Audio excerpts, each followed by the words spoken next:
Hello everyone, this is me Sadia है और मैं आपके लिए लेकर आई हूँ एक और रीडिंग जो कि होगी उन लोगों के लिए जो जानना चाह रहे हैं कि क्या होने वाला है आपके कनेक्शन में आगे, क्या होगा इस रिश्ते में आगे. Let's find out what's going to be the future of this connection is going to be the reading.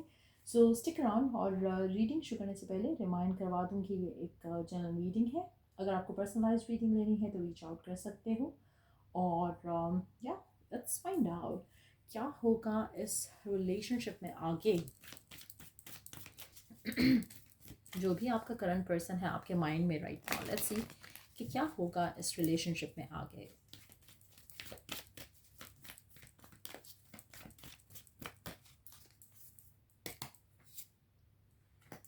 आप इस मेजॉरिटी लोगों के लिए आप अपने ट्विन फ्लेम के साथ करंटली डील कर रहे हो. आपका रिलेशनशिप इस पर्सन के साथ मुझे लग रहा है कि बहुत ज़्यादा रियलाइजेशन आपको होने लगेगी एक दूसरे को लेकर, इस कनेक्शन को लेकर.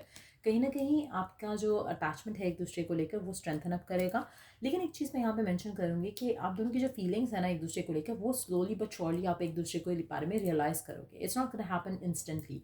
आप में से काफ़ी सारे लोग राइट नाउ स्ट्रगल कर रहे हैं क्योंकि आप या आपके पार्टनर अपने फीलिंग्स को ओपनली एक्सप्रेस नहीं कर रहे हैं, which is the reason why कि आप दोनों के दरम्यान में थोड़े डिफ़िकल्टीज चल रही हो सकती हैं या फिर आने वाले टाइम में कंटिन्यू रहेंगी.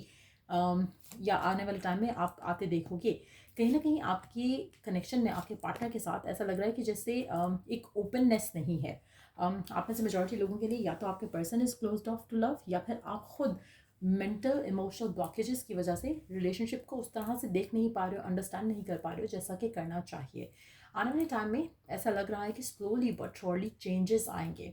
इसीलिए ट्विन फ्लेम यूनियन का कार्ड आया बिकॉज आप ऐसे काफ़ी सारे लोगों का हो सकता है कि रिलेशनशिप ऑलरेडी एक पुराना रिलेशनशिप हो. ऐसा लग रहा है कि जैसे काफ़ी टाइम से आप एक दूसरे के साथ हो लेकिन समहाउ जो आपकी रियल फीलिंग्स हैं वो एक्सप्रेस नहीं हुई हैं एक दूसरे को. आपकी या तो आपके पर्सन की तरफ से नहीं एक्सप्रेस हुई या फिर आपके एंड से नहीं एक्सप्रेस हुई. लेकिन there is something to do with the past around it. ऐसा नहीं है कि ये आपकी करंट सिचुएशन से कनेक्टेड है. Reason behind is past blockages. जैसे अगर हम आपकी बात करें तो हो सकता है कि आपके भी अपने पास ब्लॉकेजेस हैं जिसकी वजह से शायद आप चाहते हो कि चीज़ें जल्दी आगे जाएं. या हो सकता है कि आपका पर्सन के पास ब्लॉकेजेस हैं जिसकी वजह से वो चाहते हैं कि चीज़ें जल्दी आगे जाएं. लेकिन जो भी है इस पूरी सिचुएशन में मुझे लग रहा है कि स्लोली एंड ग्रेजुअली आपका जो रिश्ता है वो स्ट्रेंथन अप करेगा. आपको पेशेंस के साथ लेकर इस रिश्ते को आगे चलना पड़ेगा क्योंकि कहीं ना कहीं आप दोनों या फिर एक पर्सन इस पूरी कनेक्शन को लेकर थोड़ा ब्लॉक्ड है. अपने फीलिंग्स को लेकर, इमोशंस को लेकर ज़्यादा एक्सप्रेसिव नहीं है.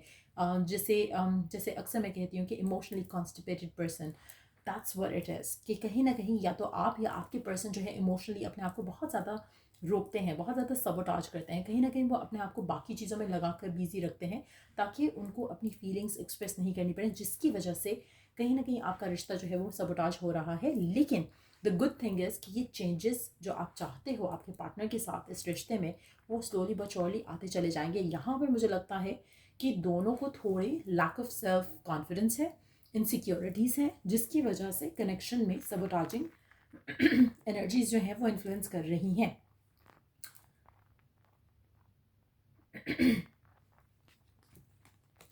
अल्टीमेटली मुझे लगता है कि कनेक्शन आपका स्ट्रेंथन अप करेगा, लीड कर सकता है टुवर्ड्स मैरिज एज वेल. लेकिन यहाँ पर बहुत ज़्यादा पेशेंस रिक्वायर्ड रहेगी.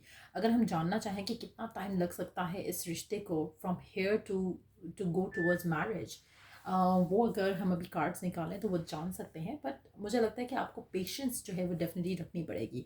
कहीं ना कहीं this person is going to take time कि ये रिसेप्टिव हो उस प्यार को जो आप इसे दे रहे हो. कहीं ना कहीं वहाँ पर भी ये पर्सन थोड़ा ज़्यादा मुझे लगता है कि क्लोज्ड ऑफ है. इसलिए कहीं ना कहीं आप लोगों की कम्युनिकेशन में हमेशा कोई ना कोई एरर रहेगा, कहीं ना कहीं इश्यूज रहेंगे. आपके पर्सन के साथ आपको लगेगा कि या तो you are not getting enough time या आपकी तरफ से पर्सन को लगेगा कि वो इनफ टाइम उनको नहीं मिल रहा है. लेकिन at the same time the good thing is कि चीज़ें स्लोली बट श्योरली चेंज होती जाएंगी. आपका एक दूसरे के साथ जो कम्युनिकेशन का लेवल है वो इम्प्रूव होता जाएगा.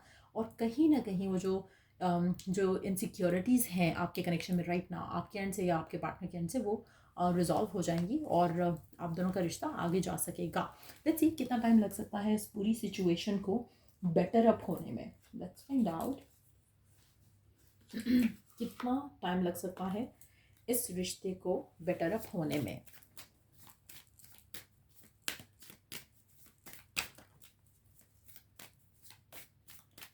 कितना टाइम लग सकता है सारी चीज़ों को बेटर अप होने में? 7 days to 7 weeks टाइम। या तो ये पूरी सिचुएशन बेटर होने में लग सकते हैं या फिर क्लैरिटी आने में लग सकते हैं कि फ़र्दर कितना टाइम लग सकता है। हो सकता है कि आपकी ओपन कम्युनिकेशन होना शुरू हो जाए 7 दिन से 7 हफ्तों के दरमियान में। ये भी पॉसिबिलिटी है कि आपको पॉजिटिव चेंजेस आते दिखें अपने रिश्ते में अपने पार्टनर के साथ आने वाले 7 दिन से 7 हफ्तों के अंदर अंदर। Let's see one more card. 9 days to 9 weeks। आप में से मेजॉरिटी लोगों के लिए ऐसा लग रहा है कि जो भी इश्यूज़ हैं, जो भी एक रिस्ट्रिक्टिव पैटर्न्स हैं इस कनेक्शन में आपके पर्सन या आपके एंड से, जहाँ पर ओपननेस जो है वो मिसिंग है, ओपन कम्युनिकेशन मिसिंग है, heart to heart conversation missing है, वो चीज़ें आपको बदलती हुई ज़रूर दिखेंगी 7 हफ्ते से 9 हफ्ते के बीच में। और जो इश्यूज़ हैं, जो जो ब्लॉकेजेस हैं, हो सकता है कि they are gonna come to an end around 9 weeks time. लेकिन मुझे लगता है कि इससे ज़्यादा टाइम लगेगा आपके रिश्ते को आगे जाने में। सो हो सकता है कि जो थोड़ा आपको पॉजिटिव चेंजेस या वन बाय वन करके आपको कुछ चेंजेस अपने रिलेशनशिप में आते देखें अपने पार्टनर के साथ, लेकिन बहुत स्लो एनर्जी होगी। तो अगर हम देखें 9 weeks मैक्सिमम अगर हम लगाएं तो वो बनते हैं ऑलमोस्ट 2 महीने से थोड़े दिन ऊपर।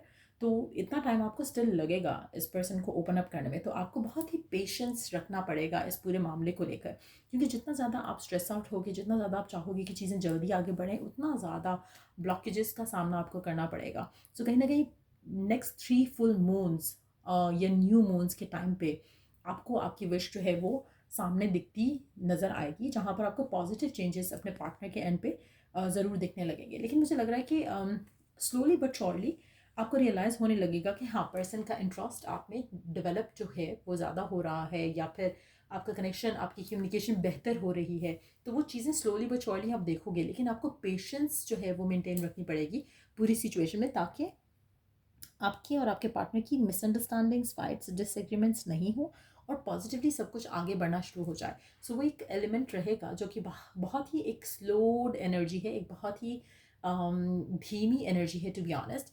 लेकिन आपको अपने आप को स्ट्रांग रखना पड़ेगा गिवन सर्कमस्टांसेस में, ताकि जो आप चाहते हो, जो आप डिज़ायर करते हो आपके पार्टनर के साथ, वो आप लिव कर सको। लेट्स सी गिवन सर्कमस्टांसेस में आपके लिए ओरेकल मैसेज क्या है। गिवन सर्कमस्टांसेस में डिवाइन की तरफ से क्या मैसेज है आपके लिए?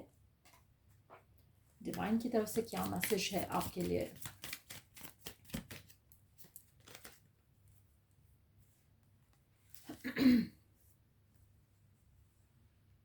Make a wish and enjoy its manifestation। पहला card, consult an expert, more information is needed, contact someone with expertise. अच्छा, आप में से मेजॉरिटी लोगों के लिए मुझे लगता है कि अपने आप को पॉजिटिव रखना, अपने आप को पेशेंस के साथ आगे लेकर चलना बहुत इंपॉर्टेंट रहेगा। आपको अगर खुद से नहीं हो पा रहा है, चीज़ों को हैंडल नहीं कर पा रहे हो, नेगेटिव सोच रहे हो, तो उसके लिए आप किसी एक्सपर्ट से कांटेक्ट कर सकते हो, ताकि आपका फेथ स्ट्रांग रहे, फियर स्ट्रांग नहीं हो जाए over the period of time. पहली चीज़। दूसरा है कि जब भी आप कुछ विश करते हो, डिज़ायर करते हो, बिलीव रखते हो कि हाँ ये विश पूरी हो जाएगी, तो वो हो जाती है। सो कहीं ना कहीं सरेंडर करना बहुत ज़रूरी है।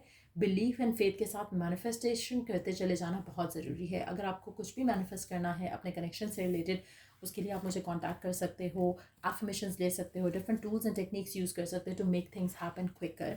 सो डिस्क्रिप्शन बॉक्स में चेक कर सकते हो जो सर्विसेज आई ऑफर, और अगर कांटेक्ट करना चाहो तो कर सकते हो। अदरवाइज़ अगर आप खुद से कुछ करना चाहते हो तो आप एफर्मेशन यूज़ करो, ताकि आपका माइंडसेट पॉजिटिव रह सके थ्रू आउट द प्रोसेस, जहाँ पर आपको इंतज़ार करना पड़ेगा पर्सन के ओपन अप होने का, पर्सन की एक्सप्रेसिव होने का, ताकि चीज़ें जो है वो मैरिज की तरफ लीड कर सकें। सो यार, ये थी रीडिंग आप लोगों की। अगर आपको इस रीडिंग से हेल्प मिला है, गाइडेंस मिला है, तो लाइक शेयर सब्सक्राइब जरूर करो। चलो, do the next read. Take care, bye.